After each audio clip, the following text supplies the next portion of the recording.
Hello, ladies and gentlemen, and a very warm welcome to Being Conscious. Welcome to another video of the series of laws which we were talking from this epic book called The Seven Spiritual Laws of Success by Dr. Deepak Chopra. Now, this law, which I am going to talk about in this video, is extremely powerful. It's powerful in the sense that it is what the whole world of manifestation is all about. The whole world is crazy today behind the science of manifestation. But what is this law about? The law is called as law of intention and desire by Dr. Deepak Chopra. Now, it seems very simple, right? Intention and desire.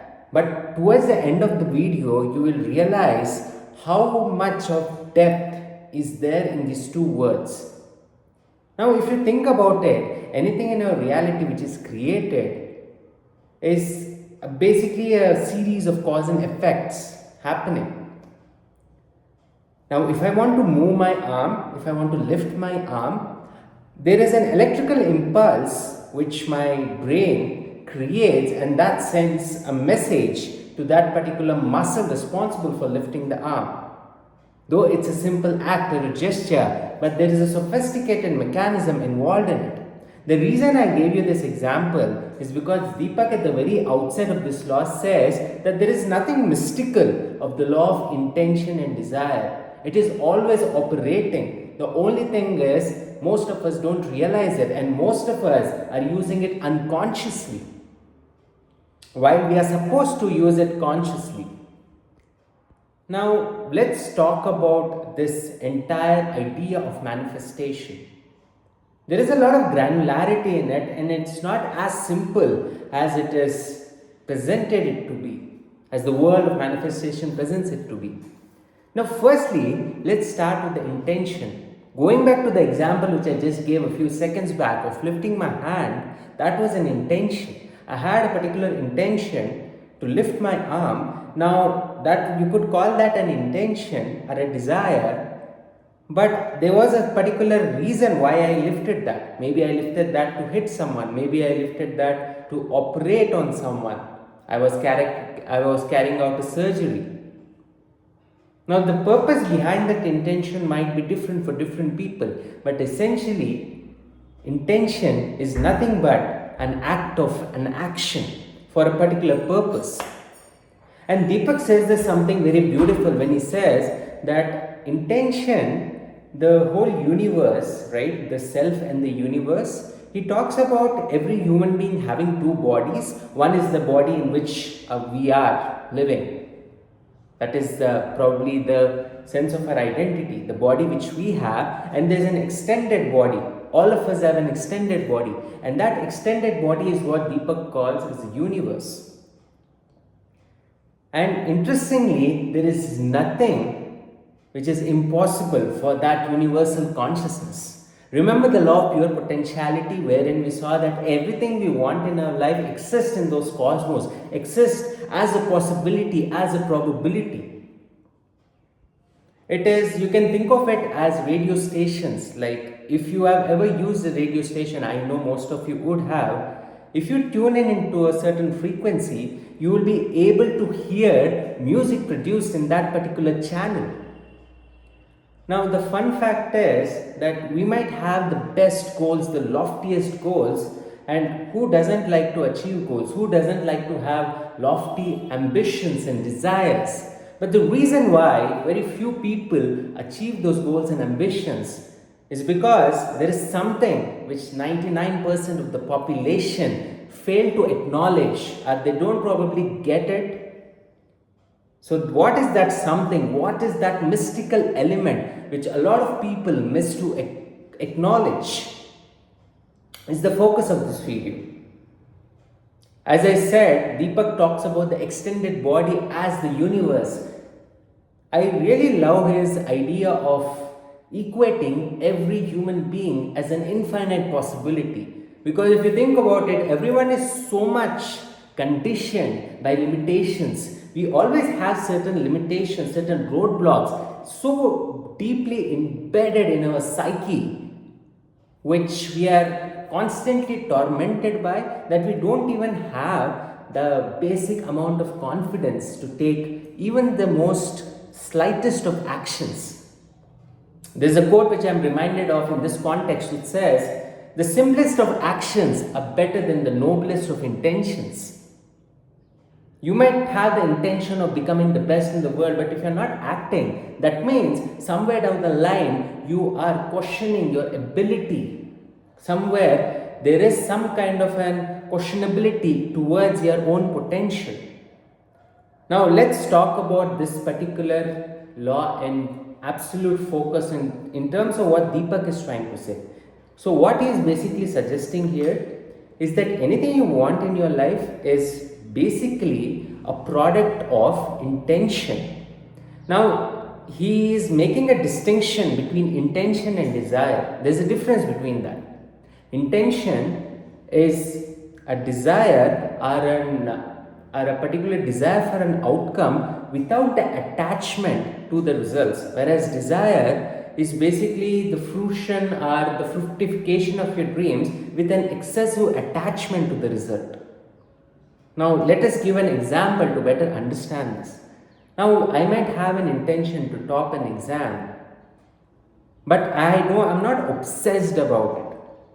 And how do we know whether we are having an intention or we are having a desire? When you are driven by intention, your focus is 90 to 95% in the present moment, in the actions you need to take. Versus if you are having an obsessive desire, you will always be imagining as to how you would feel when you get that, or you will always be in the future and you will absolutely neglect the present moment. That means you are completely attached to the outcome. And this is the reason why most of us fail in manifestations. This is the reason why a select few people are able to achieve their goals and desires. Everyone is aware of the law of intention and desire, but the reason why few people are able to capitalize on this law is because very few people understand the importance of practicing present moment awareness.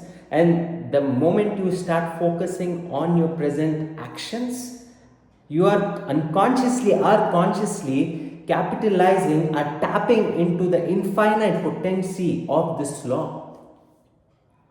Now let's go back to what Deepak says in a lot of granular details as to how you and me can apply this. And he talks about accessing this state of being, the silent space between two thoughts. If you just close your mind, you will be bombarded with a lot of thoughts. But those thoughts are not who we are. There's a distinction between our thoughts and our true reality. And when you can notice the gaps between two thoughts, you are basically in a zone of flow state, or you are in that absolute stillness. That is when Deepak suggests us to introduce our goal, our desire, our ambition in that space of absolute stillness. Now, there is a lot of science behind this which I could immediately relate to, because when you are in that zone, which is often achieved after meditative practices, your subconscious, the gateway to the subconscious mind brain is open. And when this gateway of the subconscious brain is open, any desire or any dream you plant in the subconscious brain, your subconscious brain starts to get triggered and rewired. And remember how Joseph Murphy in The Power of Subconscious Mind says that 95% of our reality is driven through the subconscious. Now, this law of intention and desire might sound mystical at its very name or its very sound, but there's so much of science within it in terms of the way Deepak says how we can harness it. You are basically doing something called as subconscious reprogramming. When Deepak says that access that zone between those two thoughts, he's basically suggesting you to reprogram your subconscious, because the only way we can access our subconscious brain, if you have ever read literature on the subconscious brain, you will know this, that people tell us that just before going to sleep, think about your goals and sleep, visualize your goals and sleep. The reason why they ask us to do that is when we are meditating or when we are just about to sleep, our brain frequencies move to theta waves. So there are different waves of which our brain is always producing, alpha, beta, theta. I'll make a separate video on that topic. It's an exhaustive topic in itself. But just to give you a glimpse of it, any kind of subconscious reprogramming can only happen in the zone of theta, when we are absolutely relaxed. Now, this absolute state of relaxation can happen post meditation, or when you are completely engrossed in an activity so intensely that you lose absolute sense of time. Remember those activities where we don't know how an hour or 2 hour just goes by? You were in state of flow. Now, in that state of flow, when we are introducing an intention, it registers in the subconscious brain, and automatically our actions are aligned to match our subconscious beliefs. Because our subconscious beliefs, our actions are nothing but a mirror reflection of what our subconscious beliefs are telling us. The reason why people read so much of content but they are unable to implement that content is the subconscious is still telling them that you are small, you shouldn't take action. There's a whole topic of procrastination which says the root cause of procrastination is fear of failure.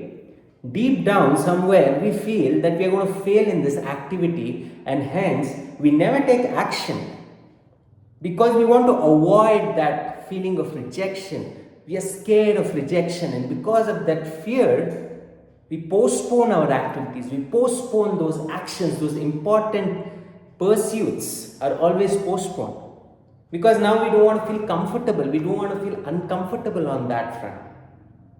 Now, I think we digressed a bit, but the core principle which Deepak talks about in terms of practical implementation of this law as to how you and me can harness it in our day-to-day life is to introduce our intention in it, in that space of flow, or in that space where your subconscious is accessible. Secondly, he asks us to not to fret or obsess over the details of how your goal is about to be realized.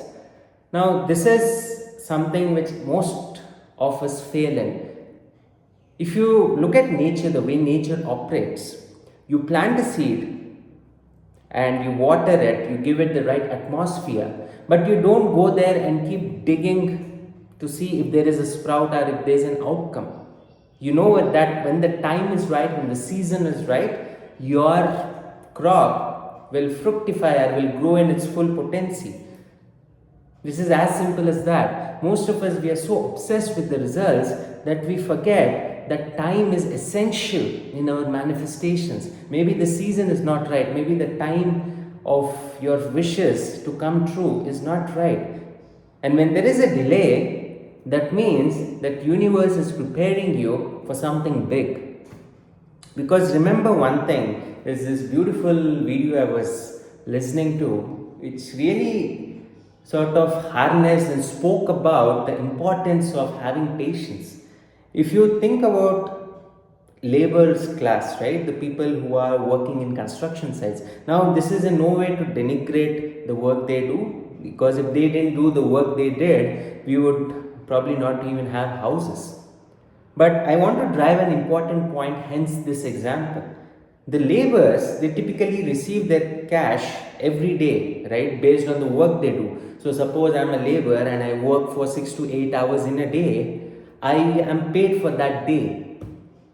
Versus a person, a techie or an engineer who works for an entire month, he has to wait for his income for 30 days. And if you see someone who is a Nobel laureate, he is working on his particular field for decades together, and then he achieves that. The point I'm trying to make from these examples is anything of substantial value comes out of a lot of effort and after a lot of wait time. So when we get frustrated looking at our peers and say why manifestation is working for them and not for us, it is only because universe is preparing you for something bigger, something much better. And when the season is right, your results will be delivered to you by the universe. But the problem with most of us do is, before that result comes to us, we start doubting ourselves, we start questioning ourselves. And you know what you're doing in that? The crop which you planted there, you forgot to maintain it, you forgot to water it with the right intentions. And to this point, Deepak says that intention transforms and attention energizes. The attention you keep on any activity, energy flows to them. Wherever attention goes, energy flows and things grow. Now, this can also mean to all the negative aspects of your life. Most of us are obsessed with fear. Most of us are scared of what can happen. You know what? You're unconsciously tapping into this law and you are using it for your disadvantage. Because your attention is always focused on what might go wrong, and the bad news is 90 to 95% of the population, the way the human brain is structured, is this always in the fight and flight response, meaning that it is always looking for opportunities to feel scared or to fight. Because that was the way at the Sivanas, that was at the time where we didn't have a lot of things, and the only thing the human brain was capable was of survival. It was always in this fight or flight system mode.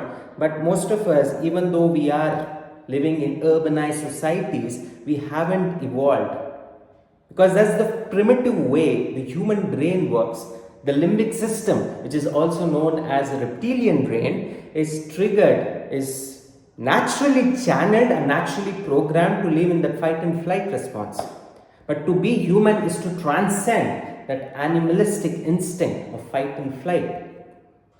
So attention energizes. So attention can be visualized as that watering thing which you always need to do for till your crop grows in its full power. And what the problem with most of us is, we are always waiting and desperate for the results, and we stop watering that plant. And guess what? That plant dies a fatal death, because we are not conscious that everything takes time. So Deepak talks about these two dimensions in this life, in this law, to sum it up. One is intention, another is attention. He talks about the fact that if someone is able to fully capitalize his power of consciousness, he can even manipulate the 5 elements of nature. I know you all have, most of you who are part of this channel would have read this book called The Autobiography of a Yogi. In that book, there are so many things which science cannot explain today. But does that mean that didn't happen, or it's a bunch of lies? No, there are limitations of science. There are limitations of instruments. There are limitations of every aspect which the scientific discovery has not been able to completely understand. Even if you think about so many other things which science is now acknowledging, our Shastras and the Vedic literature had told them years, thousands of years before. The fact is, he says that if someone is able to tap into that level of consciousness, he can manipulate the 5 elements of matter. And if somebody does that, he becomes superhuman. But I'll tell you the fun part in this. Not everyone, you can only be accessible, you can only have that level of consciousness only when you become divine. Meaning, even if you want, you cannot misuse your powers. Because if you are not capable, if you are not someone who is bound to receive those powers and those supernatural abilities, because you would have to align yourself towards the cosmic force. And that alignment can only happen when your intentions are divine. Your intentions are not only for the desires of your own self, your own selfish self, those ego dictated goals, but you have a higher purpose. And this is the reason these capabilities, these powers only most of the time gravitate only towards saints and seers who have a lot of high spiritual caliber. To sum it up, the 3 points which Deepak talks about in terms of how we can utilize the law of intention and desire. Number one is to focus all our energies in the present moment. Introduce the intention in the flow state whenever we are experiencing that stillness. And after that, let the universe do the timing. Don't obsess over the results. Our job is just to have the right intention and give it the right attention, because if you don't give the right attention, it's not energized and it dies a slow death. Hope this video was of value to you. Let me know what you felt about this video and what are the points of improvement. We still have a couple of more laws to discuss in this series. Post that, I have a ton of exciting content coming up in this channel. If you really loved the content, please do share and subscribe. Also do like the content of the video and give your candid feedback as to what you liked about the video and what is potential zones of improvement. Thank you so much, and I'll meet you in the next video. Bye.